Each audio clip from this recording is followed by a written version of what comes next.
Desde esta tribuna hemos hecho énfasis en la importancia que el Poder Legislativo alcance los acuerdos que permitan avanzar en la construcción del andamiaje jurídico que el país requiere. Los esfuerzos son cotidianos y constantes. Observamos que los diversos órganos de gobierno y las dirigencias de las principales fuerzas políticas representadas en el Congreso realizan esfuerzos por avanzar en este sentido. La semana entrante inicia el último mes del primer periodo ordinario de sesiones de esta legislatura, que si bien ha logrado dar pasos importantes en temas relevantes en lo económico, lo político y lo social, dejará pendientes importantes para el próximo año. Sin embargo, y a pesar del encono que prevalece entre las distintas fuerzas políticas, se muestra voluntad porque aquellos temas que requieren un análisis más profundo antes de su discusión y aprobación sean enriquecidos en parlamentos abiertos y de cara a la sociedad. Este elemento sin duda abre la posibilidad de poner sobre la mesa las inquietudes y propuestas de todos los sectores involucrados en muchos temas relevantes, pero sobre todo que se preserve el cuidado en el diseño de los distintos ordenamientos jurídicos con apego a la ley y a nuestra Constitución. Veamos los temas más importantes que se trataron durante esta última semana de noviembre en el Congreso de la Unión. Con 92 votos a favor, el Senado de la República eligió por mayoría calificada a Loretta Ortiz como ministra de la Suprema Corte. México gana hoy en la lucha por la igualdad, porque la integración de los órganos no tiene por qué olvidar al género femenino. México gana hoy porque la persona electa tiene los elementos suficientes para la independencia y la autonomía en el ejercicio de la magistratura constitucional. México tiene hoy 4 ministras en el Tribunal Constitucional. Felicito a la ministra electa, felicito a quienes la hemos elegido y felicito a México porque hoy da un salto cuántico en materia de igualdad. Muchas felicidades. Una de mis prioridades será sostener y promover una política de tolerancia cero a la corrupción, tráfico de influencias y al nepotismo en todos los niveles. Loretta Ortiz está especializada en Derecho Internacional y Derechos Humanos y se había desempeñado como consejera de la Judicatura Federal desde 2019. Pondré al servicio de la justicia y la sociedad toda mi experiencia y conocimientos para garantizar una labor jurisdiccional enmarcada en una visión amplia, global, progresista de los derechos humanos y que resulte en el más alto cumplimiento de las obligaciones internacionales asumidas por nuestro país. Ocupará el lugar de Fernando Franco González, que termina su periodo de 15 años como ministro el próximo 12 de diciembre. Estoy plenamente convencida de que las mujeres aportamos a la justicia una visión diferente. Miramos diferente, sentimos diferente e interpretamos diferente. Como jueza constitucional, me alegra que lleguen al más alto tribunal mujeres tan preparadas como la ministra. Desde las cámaras, Claudia Ivette García. Y ahora vamos a la entrevista que nos preparó nuestro compañero Víctor Sánchez Baños a Mariana Benítez, quien es presidenta de la mesa directiva del Congreso de Oaxaca. Por usos y costumbres, en varias partes del país continúa la venta de niñas y hasta de niños para matrimonios, a pesar que las leyes lo prohíben. Niñas que apenas inician su pubertad y con muñecas en los brazos son obligadas por sus padres a casarse. Algunas huyen y otras se refugian con amigos o con familiares ante la complicidad de los padres con alcaldes y síndicos para que se lleven a cabo estos matrimonios en Guerrero, Oaxaca y otras entidades. Incluso las detienen o las hacen objeto de vejaciones y violencia. Vamos a platicar con la diputada Mariana Benítez, presidenta de la mesa directiva del Congreso de Oaxaca, que se destaca por tener únicamente mujeres en su mesa directiva, sobre este caso y otros temas legislativos. Yo estoy en lo personal muy contenta, muy orgullosa Esta es una legislatura histórica, no solo porque la conforman una mayoría de mujeres, sino que además confluyen otros dos elementos bien importantes. La Junta de Coordinación Política y la mesa directiva que yo presido pues, son presididos por mujeres. Y la mesa directiva, la vicepresidenta, las tres secretarias que integran la mesa directiva, también son mujeres. Entonces, esto está mandando un mensaje bien importante de que los cambios históricos que hemos visto en los últimos años, a partir, por ejemplo, en este caso, el último del 2019, con esta reforma de paridad en todo, pues empieza a avanzar, empiezan a verse los resultados, porque no solo las mujeres ya llegamos a los congresos en mayoría, sino que además estamos empezando a ocupar, lo cual no sucedía antes, los puestos de poder. Entonces, creo que eso además nos compromete como mujeres a seguir trabajando y abriendo el camino para las generaciones que vienen atrás de oaxaqueñas, de jóvenes, empujando y sobre todo porque mi estado es un estado que también, como muchos, se enfrenta a rezagos educativos, de salud y otros retos bien delicados para las mujeres, como por ejemplo la venta de niñas, ¿no? Para matrimonios infantiles y bueno, pues es un compromiso que tenemos que asumir de que si somos más y estamos en las posiciones importantes, pues tenemos que entrarle a los temas sí o sí. Las cifras entre las niñas que se casan o que acceden, las que pueden, o que se casan muy niñas, muy jóvenes, varía entre las niñas que van a la escuela y las que no, ¿no? O sea, evidentemente se eleva el número de niñas, en este caso, cuando no van a la escuela. Entonces, ¿qué quiere decir? Que la escuela les da información y la escuela les da herramientas de empoderamiento a las niñas, a las propias niñas, no se diga a las familias, ¿no? Entonces, me parece que si trabajamos mucho también con las niñas y trabajamos con la comunidad, ¿no? Con la comunidad, haciendo saber que esto no tiene amparo en las leyes de nuestro país. Esto no puede permitirse, aun cuando se diga que es un uso y costumbre, no puede permitirse porque violenta los derechos de las mujeres. Me parece que esto, aunque nos pueda costar un poco más tiempo, va a tener mayores resultados. Se requiere también mucha sensibilización para tratar estos temas, una sensibilización con perspectiva de género, porque no obstante que esta niña ya está sufriendo varias violencias, ¿no? En el hogar y luego la entregas a manos de sus propios victimarios y luego todavía termina en la cárcel por una denuncia de esta naturaleza y todavía la violentan, la maltratan y además le violan sus derechos en prisión, es de verdad el peor de los mundos. O sea, es una cosa, digamos, de locura en pleno siglo XXI, ¿no? Entonces, me parece que también aquí tiene que haber mucha sensibilización con el personal, que es algo que en lo que hemos insistido durante mucho tiempo, ¿no? Con el personal de Procuración de Justicia, con los propios jueces también, ¿no? Los jueces, los ministerios públicos, los propios policías investigadores, porque de pronto sigue la cadena de machismo, sigue la cadena de violencia y bueno, pues es un cuento de nunca acabar.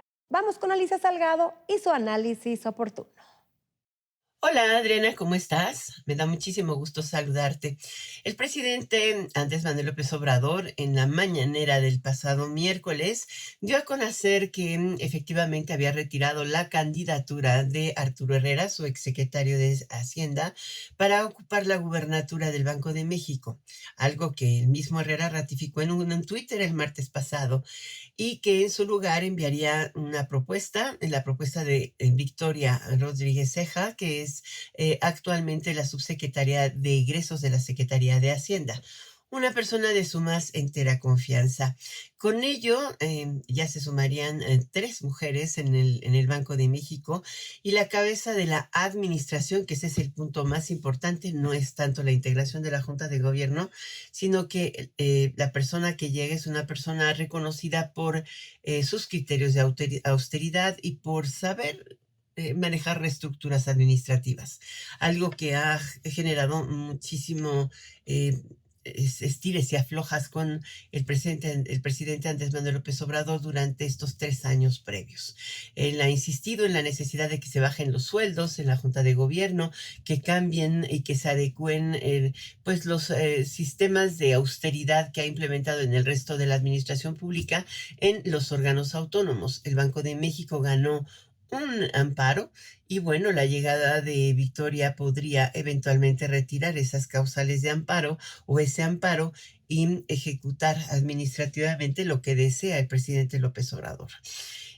¿Es bueno? No creo, porque finalmente el Banco de México tiene un personal técnico fuerte, capaz, extraordinario, y muchas veces esas bajas de sueldo lo único que propician es fuga de un equipo que a todos los mexicanos nos ha costado muchísimo fortalecer y que es fundamental para mantener estabilidad económica y financiera. Hoy por hoy la designación estará realizada en unos días. Seguramente la próxima semana o la 1 de diciembre podrá ser procesada entre la Comisión de Hacienda del Senado de la República y tienen mayoría, pero requieren 2/3 partes de los votos del Senado para transitar este nombramiento. Y no sé si eventualmente lo reunirán, si cuentan con el apoyo de la alianza, particularmente del PAN y del PRI. Con unos votos del PRI lo lograría en el Senado de la República, así es de que otra vez será puesta a prueba esta alianza. Ya está aquí Claudibet García para platicarnos sobre la transparencia en los congresos locales. Claudia, ¿cómo estás? Muchas gracias, Adriana. Muy buenas noches. Muy bien. Estamos viviendo momentos importantes en la vida legislativa de nuestro país. A mediados de este 2021, los mexicanos fuimos a las urnas y votamos, entre muchos otros cargos, la renovación de 30 congresos locales. Prácticamente todos, con excepción de Quintana Roo y Coahuila. Desde entonces, una a una se han ido instalando las legislaturas a lo largo y ancho del país. Entre algunos de los congresos instalados más recientemente se encuentran los de Jalisco y Veracruz, que dieron inicio a sus legislaturas a principios de noviembre. Y más reciente aún, tenemos el caso de Oaxaca, cuyo congreso fue instalado apenas el pasado 13 de noviembre. ¿Por qué son tan importantes los congresos locales? Porque es donde se construyen las leyes que rigen a los estados. Y muy importante, en un sistema constitucional como el nuestro se necesita de la aprobación con mayoría calificada de al menos 17 de los 32 congresos locales para lograr una reforma a nuestra Carta Magna. Pero cuidado, porque en esta compleja reorganización legislativa en la que se eligieron a más de 1,000 diputados locales, no podemos dar ni un paso atrás en materia de transparencia. Por ello, como cada trimestre, realizamos una revisión de qué tan transparentes son los congresos locales. En esta ocasión, veamos cómo se comportaron nuestros legisladores en el tercer trimestre del año. Cabe resaltar que algunos congresos locales han mejorado sus acciones de transparencia a través de la figura del Parlamento abierto, modificaciones a sus leyes orgánicas y actualizando prácticamente en tiempo real su información en medios de difusión masiva.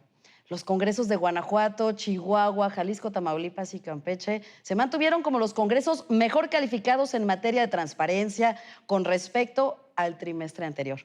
Son los congresos que sí actualizan su sitio web y redes sociales, que transmiten sus sesiones en vivo, publican en tiempo y forma el orden del día y las iniciativas y, muy importante, cuentan con oficinas de transparencia. ¿Quiénes son los peor calificados? El de Morelos resulta evaluado como el congreso menos transparente a nivel nacional, seguido de los congresos de Aguascalientes, Tabasco, Colima y Chiapas. El problema es que la información de sus sitios web no está actualizada. Muchas veces no publican el sentido de la votación de los legisladores. Bueno, ni siquiera hacen públicas las listas de asistencia. Otra mala práctica es que no publican con anticipación órdenes del día o iniciativas de ley. La información, cuando no es oportuna, no les sirve a los mexicanos para ejercer su derecho de participación ciudadana. Una de las grandes deudas del Poder Legislativo es la transparencia. Adriana, en la era de la información, es momento de fortalecer el Parlamento abierto. Así es, Claudia. Además, bueno, es una forma de incluir a la sociedad, de fomentar la participación ciudadana, esta transparencia en los congresos para saber qué se está votando en sus congresos locales. Gracias por estar con nosotros. Muchas gracias, Adriana.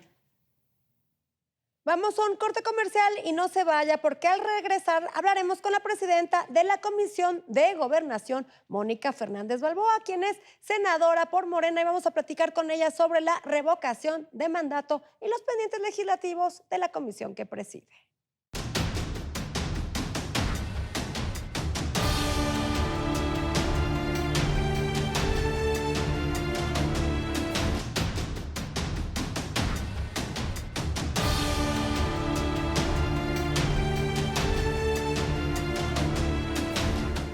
Nació en Teapa, Tabasco, y Tabasco es un Edén. Gran trayectoria de funcionaria y es arquitecta también. Mónica Fernández Balboa nos visita y preside importante comisión que en el Senado posibilita legislar sobre gobernación. Hay una agenda pendiente que se debe desahogar. De ese y otros temas, la senadora viene a platicar. Gracias por continuar con nosotros y ya está aquí con nosotros en Desde las Cámaras la presidenta de la Comisión de Gobernación, Mónica Fernández Balboa, quien es senadora por Morena y nos va a platicar sobre el mandato, la revocación de mandato y, bueno, los pendientes que se quedaron en tu legislatura, en tu comisión, que van a acabar en estos últimos días que quedan del periodo, que es el primero de la Cámara de Diputados y el cuarto del Senado. ¿Cómo estás, senadora? Muy bien, Adriana, con mucho gusto de estar aquí. Pues sí, tenemos mucha tarea, tenemos mucho trabajo y en específico el tema de la revocación de mandato ha sido un tema muy polémico, ha sido un tema que ha dado mucho de qué hablar, pero en lo particular, en lo personal, y te puedo decir que como ciudadana, como representante popular y como Morena, estamos muy contentos y muy emocionados de que por fin, por primera vez en nuestro país, vamos a contar con este tipo de instrumentos legislativos para que la ciudadanía tenga voz. Al final, bueno, este tema de la revocación de mandato es un mecanismo democrático para la participación ciudadana que bien buena falta le hace a nuestro país. Y sí, claro, se polemizó, se cambió la pregunta. Primero era una pregunta muy dirigida de ¿está usted de acuerdo en que el presidente de la República continúe con su mandato? Y la oposición pidió que se cambiara para que no fuera tan directa y realmente fuera un ejercicio de revocación y no como de autorización. Fíjate que más que eso es lo que se decía. Pero el asunto es que teníamos 6 iniciativas y las 6 iniciativas que teníamos que dictaminar traían preguntas diferentes. Una traía específicamente ese diseño de la pregunta que acabas de decir. ¿Estás de acuerdo con que el presidente de la República continúe con su mandato, ejerciendo en la presidencia? Otra decía, ¿estás de acuerdo con que se le revoque al presidente? Otra decía, ¿estás de acuerdo o no en que el presidente siga o no? Entonces te estoy hablando de que eran 6 iniciativas.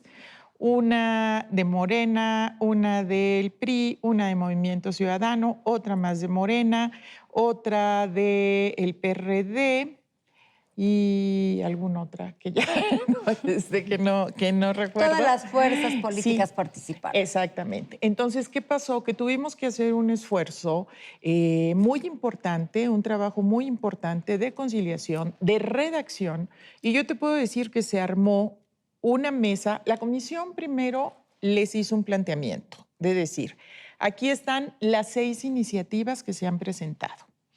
En estas 6 iniciativas coincidimos todos, hay veces que son textos casi idénticos, en todo esto. Y hay 6 puntos específicos en donde no se coincide. Entonces, les pedimos a todos que pudiéramos discutir y debatir sobre estos puntos en concreto en los que no había coincidencia. Uno de ellos era la pregunta.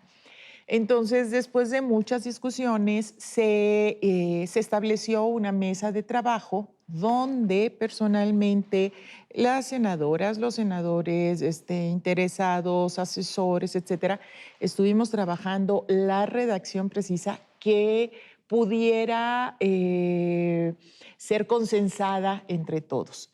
Y en ese sentido ya fue como quedó la pregunta y fue como quedó la ley, porque estas 6 diferencias de las que te hablo también quedaron ahí consensadas y acordadas. Hay una ley y la ley, o sea, te digo, fue consensada, fue aprobada casi por unanimidad, hubieron 2 o 3 votos en contra y a lo mejor algunas abstención. Y cuando esta ley la tiene que aplicar el INE, resulta que saca sus propios lineamientos sin respetar exactamente lo que dice la ley. Entonces esto ocasionó una controversia en las semanas pasadas porque el Congreso, el Senado de la República, por unanimidad le hicimos un llamado respetuoso, firme, de que interpretara la ley como estaba planteada. O sea, no, si estás hablando de que una ley, pues no es para que la interpretes como tú quieras. No tuvimos éxito. No tuvimos éxito y el INE incluso manifestó que no tenía por qué hacer caso a la ley, o sea, palabras más, palabras menos. Okay. Y hubo una controversia, se puso una impugnación, el Tribunal Federal ya le dijo, INE, tienes que cumplir con la ley, esto es el mandato. Y el Senado volvió a hacer este llamado diciendo que pues además es una facultad del Senado de la República, del Congreso de la Unión, poder sacar un decreto de interpretación auténtica de la ley. Ya esto, digamos que va marchando, pero hay algunos lineamientos y anexos técnicos y cositas así que son los que no cumplen precisamente con la ley. Estas horas que tuvimos redactando estos 6 puntos minuciosamente que te digo cuando se hizo la ley, era precisamente incluso para la letra chiquita.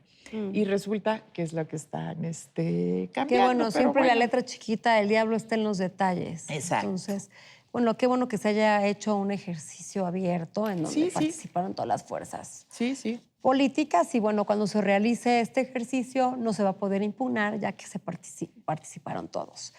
Senadora, varios temas. Tu comisión es una de las más relevantes del Congreso. Revisan temas de migración, derechos humanos, de radio y televisión, también ratifican a varios integrantes tanto de la Suprema Corte como magistrados, como del INE, muchas ratificaciones. Platíquenos cuáles son los pendientes que tienen en esta comisión, qué sigue para estos. Ya quedan pocos días para que termine, que termine el 15 de diciembre, son muy pocos días ya. Mira, realmente yo tomé la presidencia de esta comisión hace un año apenas, o menos de un año. Y sí, nos encontramos con un trabajo que había un rezago legislativo de muchas, incluso legislaturas atrás. Entonces, tratamos de acabar con todo ese rezago legislativo. Te puedo decir que hemos trabajado mucho con eso, pero tenemos todavía grandes pendientes y grandes tareas. Ahorita, a mí en lo personal, tengo la preocupación que tenemos varios temas. Uno es la elección del titular o la titular de la Coordinación Especial de Atención a Víctimas de no sé si te acuerdas, que tiene más de un año sin un titular, pero además desde marzo en nuestra Comisión de Gobernación aprobamos, nos mandaron una terna de la Secretaría de Gobernación. El Poder Ejecutivo mandó una terna, se entrevistaron, se aprobó, se encontró la idoneidad de las 3 personas que están ahí y está pendiente en la mesa directiva. Y eso es algo que yo creo que nos urge ya aprobar como el Pleno, porque un área tan importante hoy por hoy en nuestro país, que además ha tenido y rinde, o sea, es fundamental en la atención a las víctimas del país, tiene que tener titular. Es que si no tiene titular, si no tiene cabeza, no tiene cuerpo. Está funcionando y te puedo decir por experiencia propia que está funcionando bien y están haciendo bien su tarea, pero pues definitivamente necesitan tener una de suma relevancia que ya se autorice, se ratifique ese cargo. Exactamente. Entonces tenemos en principio ese por parte de la Comisión de Gobernación. Ya en el Pleno del Senado. Tenemos, ahorita que va inmediato en los próximos días, tenemos regulación de cannabis. Que se ha venido trabajando mucho, pero bueno, mandamos También a es un tema diputada. que ha generado grandes expectativas y también, bueno, grandes decepciones. Y porque grandes a discusiones. la hora de analizar no es un tema tan simple, es un tema muy complejo que afecta principalmente a niños, jóvenes y adolescentes, porque abrir el tema así tan abiertamente en el uso y la compra de cannabis, pues Adriana, afecta pero a los aún más, no solamente a los niños, jóvenes y adolescentes, que estoy completamente de acuerdo contigo, sino que además a los productores, a los campesinos, a los comerciantes, a los industriales, o sea, ¿cómo va a regularse todo este trabajo? No es tan sencillo, entonces... Nos queda un minuto, senadora. Pues nos queda eso, tenemos el tema del desplazamiento forzado interno, tenemos tema de la consulta popular para los pueblos indígenas, tenemos ahorita la ratificación o no de la persona propuesta para el Banco de México, para gobernador, hoy leí que gobernadora del Banco de México, que me parece... Una buena noticia. Que una sea buena mujer. noticia para todas las mujeres. Y bueno, en eso estamos. Magistrados electorales de varias partes del país. Electorales. Tenemos mucho trabajo en estos últimos días. Sí, pues es una de las comisiones de las más relevantes. También ven, bueno, temas de asuntos religiosos, regulación de juegos, apuestas, loterías, rifas. Son demasiados temas, senadora. Pues muchas gracias por estar aquí con nosotros. Vamos a estar pendiente del cumplimiento de las funciones de esta comisión y este es tu espacio cuando quieras regresar. Muchas gracias, Adriana. Muy contenta de estar con ustedes, de estar con tu auditorio, además de informar siempre qué es lo que está pasando y lo que hacemos los representantes. Tú fuiste representante, así que sabes la importancia que es que estemos constantemente informando a la población de qué es lo que estamos haciendo. Así es, senadora. Gracias por estar con nosotros. Gracias a ti. Se nos acabó el tiempo, pero no dejen de vernos próximo jueves, 11:30 de la noche, en el único programa de la televisión que pone bajo la lupa el quehacer legislativo. Buenas noches.